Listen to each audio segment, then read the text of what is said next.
I'm Mr. Stewart. Friday afternoon. Friday afternoon. What more fun could we have than make a little math video? Yeah, and continuity. Here we So go. fun. Continuity, fun. It's really a pretty simple concept, I think. I think it is what it sounds like it is, right? Continuity is about whether or not a function is continuous. In other words, can I draw the thing without lifting up my pen or crayon or whatever your pencil or whatever you happen to be writing with. Right. Stick or something, I don't know. And some students think that means it goes on and on forever. It doesn't. You can have a function that doesn't go on and on forever, but for its domain, you want to be able to draw it without picking up your pen. Right. Absolutely right. We're talking about, yes, but for whatever piece of it you're drawing, there's no breaks or holes in it for that point. Got it. So I'm just going to do it like a rough idea, just to have a little mental picture. Like if I were to draw something that is continuous, I would draw it like, there we go. I went from the left to the right without lifting up my pencil. Beautiful. Or marker. I guess this is a marker. That's a marker, but we get the idea. If it's not continuous, you only have 3 options. Right. That's it. 3 options. It could be not continuous because there is an asymptotic, also known as infinite. Asymptotic, it's asymptote. Sounds right? like asymptote. It is an asymptote, right? It's an asymptotic or an infinite discontinuity. You either term. It means the same thing, and I could just draw a little picture of that. Something with an asymptotic or infinite discontinuity, for example. There we go. Yeah. Right? If there's a vertical asymptote, you've got an Right. asymptotic discontinuity. Good point. We're talking about vertical asymptotes here. I mean, the horizontal asymptote, that doesn't count. We're talking vertical asymptotes are breaks in the graph. You cannot cross a vertical asymptote. There could be more than one. I mean, over here there could be another one, for example. Right. So a discontinuity is really a break in the, well, never mind. The graph. On Did the graph. we do that part? Yeah. It's a break in the graph. It's a break in the graph. I think we did that. Right. Yeah. Oh, did I not say that? You did. I thought I said that. All right. I'm having my dinner It's here, all right. so. It could be a removable or a point discontinuity. Now I'm going to draw that. Again, I don't really know what the function looks like, but do you see that? I put a little, can you see that? Ooh. I put a little tiny hole in it. I mean, really, if you graphed it on your calculator, you wouldn't even see that. I mean, you would look, that's why maybe it's a little weird to look at. It would actually look like it's continuous, but if you went to the XY table in your calculator, you would see some point where I think it would say error. It says error, Right. yeah. It means that it looks like it's continuous, except there is one point where it's undefined. We'll Right. talk about what causes that. And then finally, a jump discontinuity. Again, it is what it sounds like it is. It is. It's like I'm going along happily, la la la la la, and then all of a sudden there's a break where at some particular x value, let's say -1 in this case, the function, all of a sudden, maybe it goes from here up to some other point and then continues Right. on its way. So this is interesting. So for the jump discontinuity, there's no break in the x values. There's a y value for That's every right. x value, That's but there's right. a break in your range. There's That's a break right. in your y values. Right, I'm talking about a jump in y values. The x's Yeah. are continuous. So in this particular case, I would describe this piece of the function as every x value less than -1, the way I drew it. And then after that, we're talking about x values greater than or equal to -1. Right.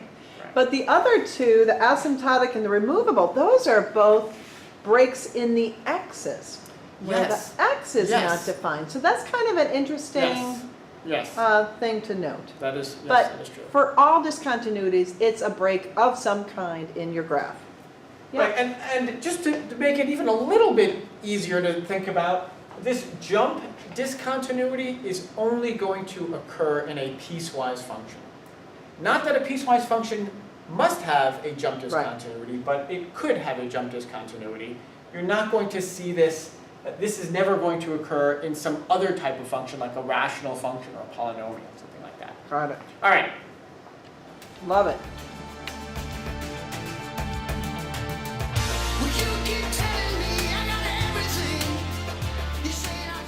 All right, we're going to go through one example of each of those Ooh. types of discontinuities, or or maybe we'll have a function that's continuous. Very nice, I Okay. like it.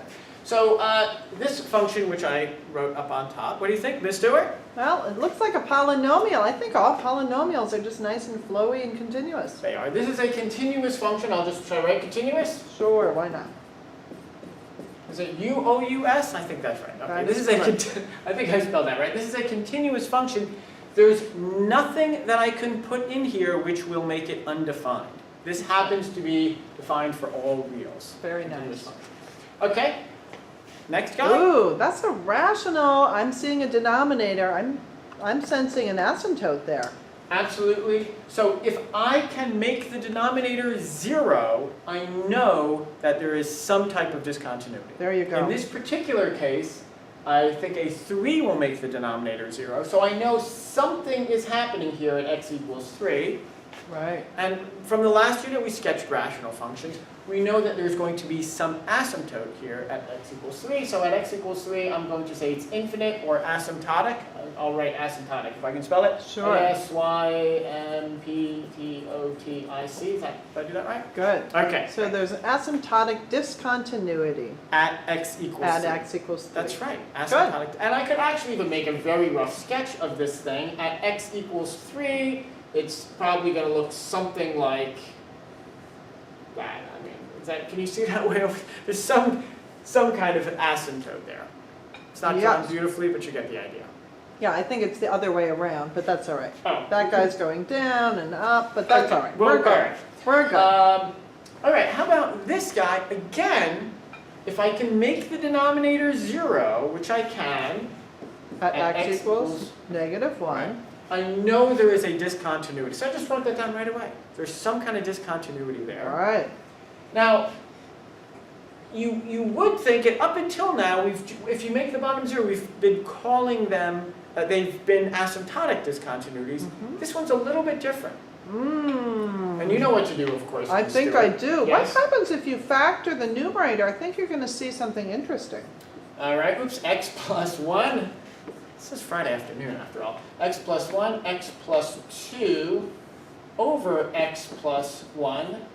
You might notice that I have a factor in common. Right, I have an x plus 1 over x plus 1, which I can remove, Yeah. hence the name, Hence the name removable. removable discontinuity. And if I were to graph this function, what is it actually going to look like? Well, it's just going to look like that y equals x plus 2. It's going to look Yeah. like a line. You still have me over here? I do. Okay. So if I were to graph this thing, it would actually look like this line has the y-intercept of 2, right? This is the line y equals x plus 2. Right?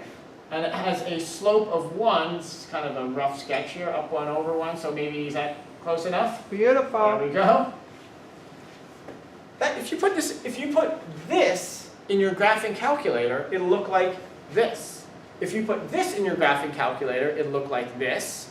However, we really know there's a Right. slight difference, right? If you put this in your graphing calculator, you look at the table, it will say there's an error at x equals negative 1. Here's negative 1. I'm going to draw myself a little hole. There is a removable discontinuity. So just to be clear, this function is not the same as this function. Right.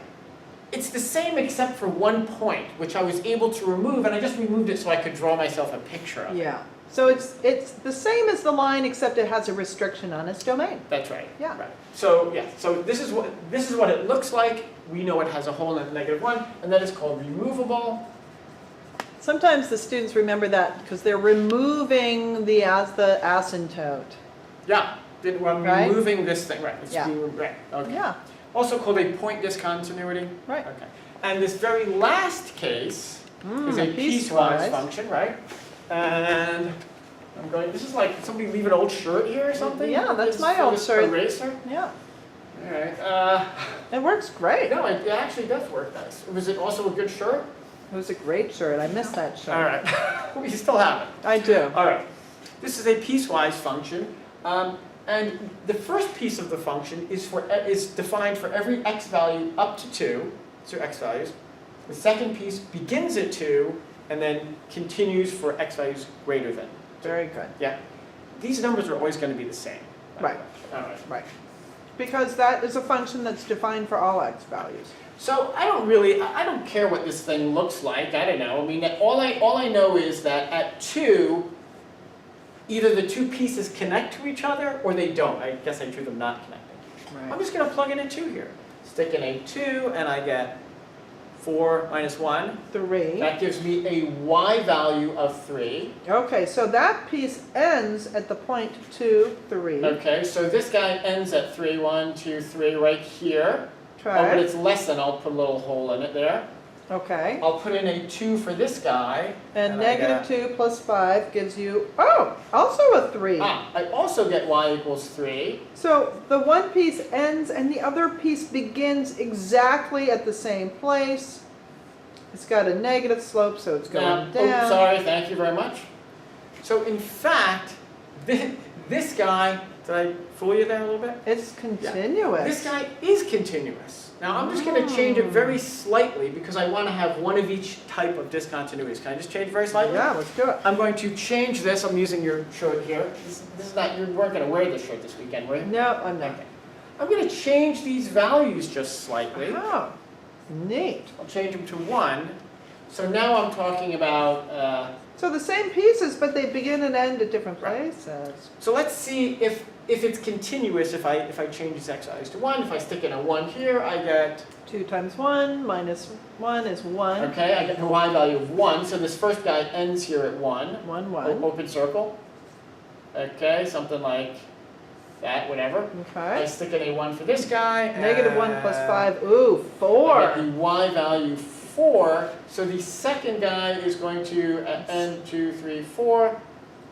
And it goes downhill, something like that. Yeah. So that's a jump right there. Right. So, sorry, I'll write jump. This is a jump. It's a J there. Can you tell that's a J? At.